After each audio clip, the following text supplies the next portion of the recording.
Say hello to oyster bunnies. Welcome to the PJ Show. Let's rock and roll. Rock and roll. Come on, everybody. Let's lose control. Brad and John never wants to follow.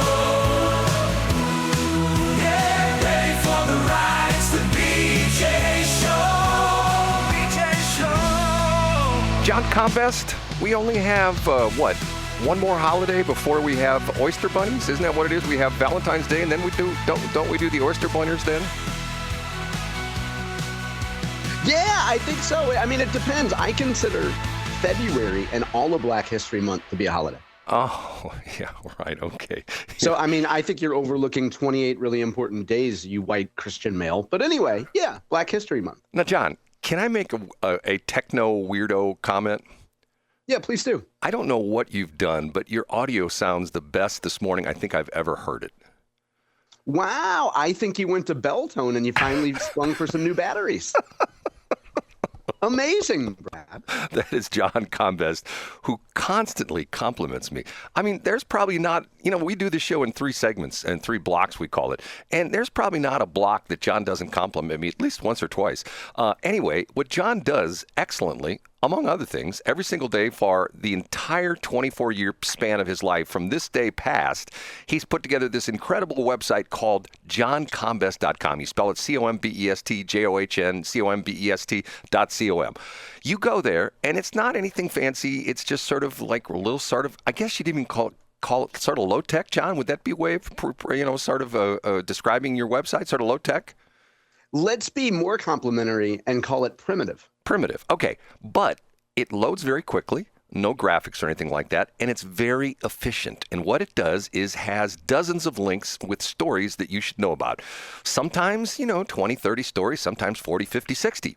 Sometimes there's so many stories on there that the average person can't go through all of them. So what John does, as a favor to his fans, he brings in this guy. I'm Casey Kasem. And we count down the top 3. In third place, Brad, can I reveal something quite personal on the air? No, you never do, but go ahead. Yeah, I'll make an exception this time. I have a very specific fetish, and it has to do with winter time. Can I tell you what it is? Okay. I mean, I'm not going to use AI for this, but I am going to cite several images I've sought out on the internet. I have a fetish for seeing people's backyard furniture covered with snow. Do you know what I mean, Brad? Yeah, you know what? They do that a lot. There's a certain part of St. Louis that's does that. I don't know if you know, it's the Irish part of the St. Louis, and Yeah, and what is his first and his last name, Brad? There's a memorial to the guy who invented the backyard furniture. His name and his first name is Patty, and what's his last name? Patio Furniture. Yeah, I mean, as a good Irishman, I do like a little bit of Irish fetishness. I'm sorry for stepping on your punchline, Brad. Yeah, that's okay. I would just like to point out, though, there's nothing more creative to me than when you scroll social media and you see somebody taking a beautiful picture of their Weber kettle, and they say, "We got a lot of snow out here in Cottleville." So it's a great time of year for me, Brad. I just have a fetish for seeing, people's backyard patio. And I can really judge what their 4 inches is. Easy, Brad. John, I guess we should go ahead, Brad. Can I tell you something that I shouldn't admit, but I will now since you brought that up? Yeah, please do. I'm looking at the rack here in the studio with all our satellite receivers, and the alarm is on all 3. Do you know why that is? Why is that? Snow in the dish. Wow, really? Yeah. I mean, I know that usually when I'm speaking, you're looking at racks. I know that's not anything new, Brad. Snow in the dish. Will it affect our transmission? No, this is just for like the satellite shows with Armstrong and Getty and I tried to clean it out yesterday, but it's got like ice in there, and I want to have to get out my torch and try to burn some of the ice out, because what happens is seriously the snow and the ice reflects the radio waves in a different spot, and they don't focus on the LNB, and that's why there's no satellite, because essentially all the concentration of the signal, which would be directed to that single point in the middle of the satellite dish, is now being sprayed all over the place, and it's not working. So I got to go out. Yeah, hey, Brad, you're known for spraying it all over the place. You got 4 kids. Listen, though, for folks who don't know, what could possibly wrong? What could possibly go wrong with Brad playing with a torch? Brad, you have a great record with dealing with flammable items as it relates to radio station property, don't you? Yeah, like my tractor, which I still have scars in the back of my neck from where my tractor caught on fire. But that's a whole nother story. I got us off track, Brad, and I'm sorry. And I think it's because I referenced your love of looking at racks.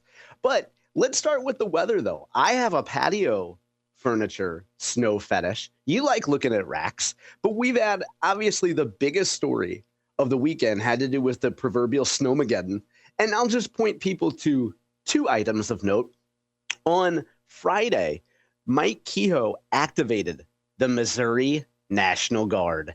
And he said, hey, what we're going to do, I need 180 of you guys to get ready just in case things go haywire here. Here's what Jacob Ritchie of KOMU said. Missouri National Guard has activated about 180 members in response to an impactful winter weather system moving into the state this weekend.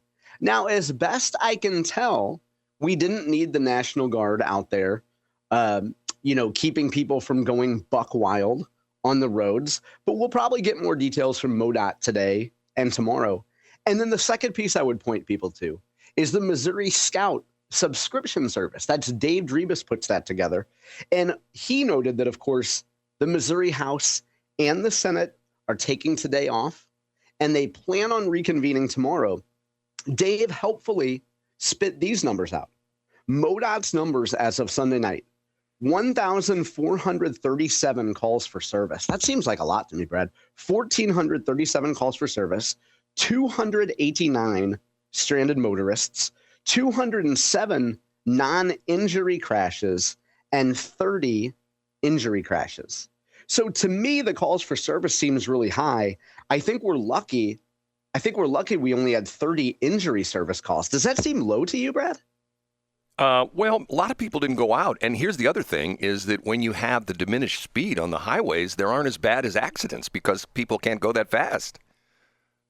Oh, that's a great point, Brad. See, with all of your traffic experience, traffic and weather together, I knew you would know the answer to that. Well, that's one of those things. I mean, there are a lot of people just don't go out. I mean, they just, there are people that I know, friends of mine that haven't been out of their house since like Friday and won't go out of their house. I haven't been out of my house since like Friday. Is that you? Really? Well, no, I'm sorry to interrupt you. I did have an Offspring event that I went to on Saturday, and miraculously, all my loved ones made it home safely on Saturday morning. So, but other than that, Brad, I haven't been out of the house since Saturday except to shovel. Yeah, well, the reduced speed on the highways, that's part of it because people can't go fast enough to really have serious accidents. I mean, there's still accidents out there, but they're not nearly as serious. Yeah, and now, Brad, when we talk about an accident, besides the reason why you wear adult diapers, I think we should get to story number 2 because it's something we haven't heard much of in St. Charles County. Let me think. That's 3 so far this block. Okay. You love it, Brad. Get to it. Go. Up a notch to number 2. I say we haven't heard a whole lot of this in St. Charles County, but we have heard of it in St. Louis County. And here's another example of it. An outlet that we haven't discussed a whole lot on this show that's been around for a long time, the Webster Kirkwood Times. They have a piece up today. Kirkwood is moving to ban the, quote, gray, end of quote, gaming machines. Now, we've seen this in other municipalities in St. Louis County. We've certainly heard a lot about it in Franklin County. I'm kind of surprised that we haven't had more municipalities in St. Charles County talk about, but I'll get right to the piece. This piece is brought to us by Colin Suchland of the Webster Kirkwood Times. Kirkwood is joining a number of other Missouri municipalities in seeking to ban so-called gray or no chance video gaming machines that have become an increasingly common sight in area gas stations, bars, and convenience stores.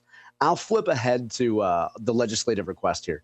The city council finds that unregulated entertainment devices offering monetary prizes to players are proliferating within the city and finds that such devices can result in detrimental impacts to the players of such devices. Now, I read that as somebody's making money and it's not us. We got to put an end to it. And then I'll get to the punchline. Missouri legislators and local community leaders alike have been seeking to regulate such devices, but manufacturers like Torch Electronics have pushed back in the courts. With no immediate solution from the state level, municipalities have started to act. To quote media legend Brad Hildebrand, "See, here we go again." It's another example of municipalities having to fill in the gap because state legislators refuse to do something, anything, about these so-called gray machines. Now, you and I haven't talked about this in probably 2 months, Brad. And remind me, where are you on the whole gray machine thing? Well, can I ask you a question about that? Because it's interesting you bring that up because of the fact that the last time we talked about this, there was a lawsuit against the Torch Electronics people from the guy who did like the whack-a-mole machines and things like that because he said he was...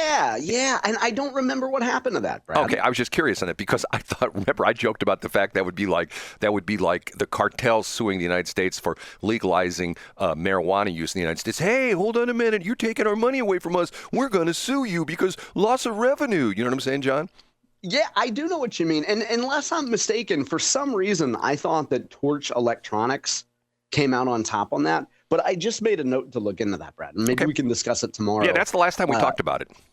Yeah, you're right. So I think this is another situation of I am guessing, and I haven't talked to anybody on the Torch side about this specifically, but I'm guessing if you're Torch, whatever proposal you have in the legislature, you found a friendly legislator, state senator, or state rep to carry whatever legislation you want. I'm guessing that you and your team have built a set of regulations that will force you to probably give up some amount of freedom and independence in exchange for having these be legal once and for all. And then, good Lord willing, if you're Torch, you can build a moat around your business and say, okay, the only machines like ours that are allowed in gas stations and bars and private clubs are ones that look exactly like ours and operate exactly like ours and have the exact specifications as ours. So that's how you build a moat around your own business. Well, you know, you don't go on the east side very much, do you? Probably not since I went to the Pink Slip in 2000, Brad. No. And that's a joke. Go ahead. They have black women there. It's not my thing. Go ahead. If you go into certain gas stations and even restaurants, matter of fact, a couple months back, I actually had a lunch at Cyberg's, the Cyberg's location over there in O'Fallon off of Greenmont Road, and they've actually got a room with the machines. Now, I don't know if they're like the gray market machines or they're full-blown gaming machines, but there's a couple gas stations that I've gone to in the east side from time to time that have the same thing. They have like a separate little room. Is that the same kind of deal? I don't know what the Illinois laws are. Are they allow like, you know, full-blown, slot machines and stuff like that in restaurants and gas stations and things like that in Illinois? Yeah, I think they do, as long as you take a certain percentage to the governor. Well, isn't that the I think that's called the George Ryan and Rod Blagojevich model. I'm not sure, Brad. I'm not sure exactly how that works. I just think that, you know, the unfair thing, and other folks have noted this many times over, is that the unfair thing is, as long as they're in a gray area, you're forcing your county law enforcement in a strange position because they're probably illegal. These machines are probably illegal. But do you want your sheriff to spend his time going to the local Eagles club and wading through the smoke in a back room and telling Harold that he's got to put his change away and he can't use the machine anymore? But John, isn't this, and I think you sort of alluded to the beginning of this segment, isn't this sort of like, hey, we want our take and you're not giving it to us, so we're just going to... Where's our money? Yeah, right, I think that's exactly what it is. And you can make the same argument about cannabis sales. You can make the same thing about unregistered hemp products.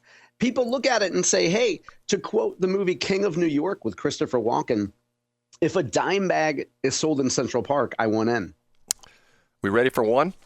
Give it to us, Brad. The number one. A local story for which I will need your unique perspective. And it's one in which I believe Jason Law, when he was a rare guest on our show, we usually don't do those guest interviews, Brad. Jason Law came on and gave some comments about family housing, multifamily housing, and the development of apartments and that type of building in St. Charles County. Well, a story from the Post-Dispatch's Ethan Colbert, a headline, "Move to pause new multifamily housing, stalls in O'Fallon for now." So here's where I need your insight here, Brad. there's a push among at least one alderwoman in O'Fallon to put a moratorium on building new apartments and some multifamily housing. And here's where I want your input. Here's what I think is curious about this. The woman's name is Amanda Taylor, and she said Thursday that while she was withdrawing her proposal for the moratorium, she would work with city staff to rewrite key portions of the proposed moratorium. Now, the reason why I say it's unique is, pardon me, in O'Fallon, I think this goes across partisan lines, or I should say this doesn't seem to be an ideological issue. And I bring that up because this woman, Amanda Taylor, is, I think she would describe herself as a progressive Democrat. I believe, in fact, I'm certain she ran for state representative at some point in the last few years as a Democrat, and is, I'm guessing, still identifies as a progressive Democrat. So this issue doesn't seem to fall along ideological lines. And where I want your help here, Brad, if I would have read this article without any context, I would think, okay, you probably have conservative folks that don't want multifamily housing to be built. They don't want slums to come to O'Fallon. And then on the other side, you probably have some good old-fashioned home builders who just believe in manifest destiny and want to cut those trees down and develop all they can. But this doesn't seem to be an ideological issue because Miss Taylor, as a progressive Democrat, seems to be saying, whoa, let's hold up on willy-nilly development here. And then, Brad, I would also, before we discuss this, I would also point out that Habitat for Humanity has weighed in on this. And they make the point, as you might expect, that there would be unintended consequences. And Michelle Woods from Habitat for Humanity says, affordable housing is very hard to find and to build in our community. We do have a strong community, and every day I see people being priced out of home ownership. And to that point, Ms. Taylor actually says one of the things that helped convince her to withdraw her proposal for now is concern from Habitat for Humanity types. And Ms. Taylor says she wouldn't want to do anything that would cause affordable housing in O'Fallon to go away. So, Brad, here's where I want your insight on this. And I know we talked to Jason Law about this previously, and I believe maybe Bill Eigel even had a position on this. But when you talk about development in O'Fallon, is this generally a not in my backyard versus home builders thing, or is it more complicated than that? John, this has actually been around for a long time. If you go back in history, the lady who was the mayor before Bill Hennessy, I don't know if you know, this was a tumultuous time in O'Fallon's history because of the fact that at one point in time, do you know I can't remember her name. Do you remember this whole crazy story?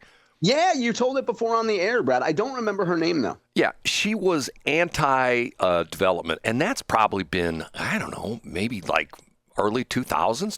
I can't remember when she was the mayor. It probably would have been sometime in the mid 2000s, sometimes like in the mid noughties. And she was among a group of people who were essentially anti-development. And matter of fact, I know for a fact that I was doing some advertising at the time with a couple different home developers, and they talked about the fact that she just wanted to essentially not have any more development. Hey, we got enough houses here. We got enough development. The highways are already getting packed and things like that. The crazy thing about the apartments is that my problem with them is there's one set of apartments that they shoehorned in off of Mid Rivers Mall, and that was it's sort of weird because in the Mid Rivers Mall, just off of Central School Road, Highway N, you know where that's at, right? I do. I know exactly where it is. Okay, yeah. One side of Mid Rivers Mall is Cottleville. The other side is St. Peter's. And this would be on the St. Peter's side. I'm pretty sure that is. They shoehorned like these big, monstrous apartment buildings in so small a ground that they have a parking garage underneath each of the each of the apartment complexes. And there's no surface parking there. Well, there's little on one end. And I think that's the problem. It's just turned the population density very tough. And if you talk to the school districts, their complaint, and they have a complaint about this, is that I guess when you look at it per square foot or per acre or something like that, the tax revenue is very low considering they have potentially many different students in that apartment building. Get what I'm saying? So in other words, I get exactly what you're saying for sure. if you have like a single family house, there's, I don't know, 30, 40,000 square foot lot or something like that, you're only going to have like 2, 3, 4, 5 kids. But when you have a 30,000 square foot apartment building, that's the footprint of it, you may have 30 or 40 kids in that building, and the taxes don't necessarily compensate for that. The whole thing's sort of crazy.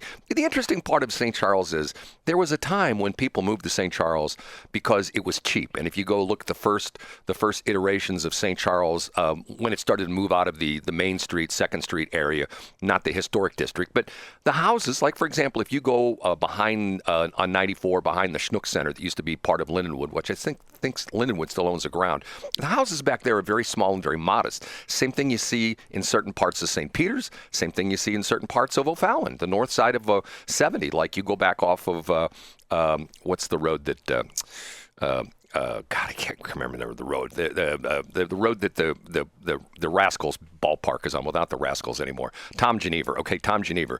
Very modest houses. I have friends of mine that live back there.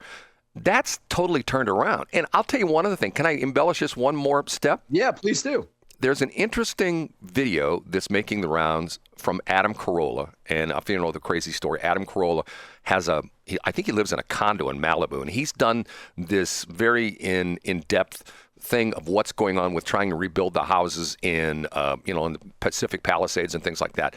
The problem is that under the new building codes, it's extremely expensive to put in, to rebuild these places. And that's the same thing going on with the developers. For example, I'm sort of an electrical nerd.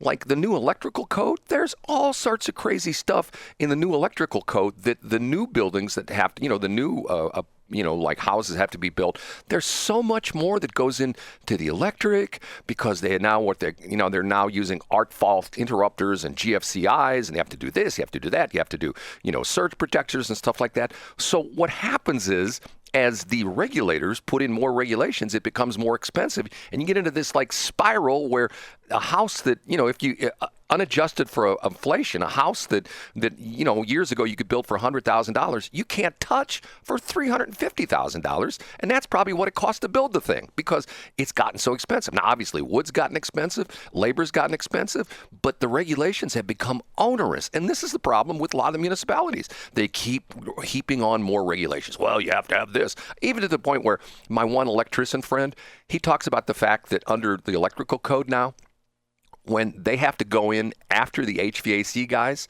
because they have to ground the ductwork. They have to take the ductwork and tie it into the electrical system and ground it. Did you know that?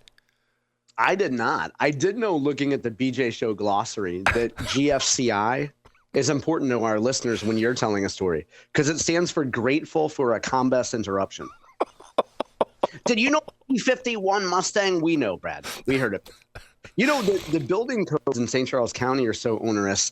Did you hear the trouble?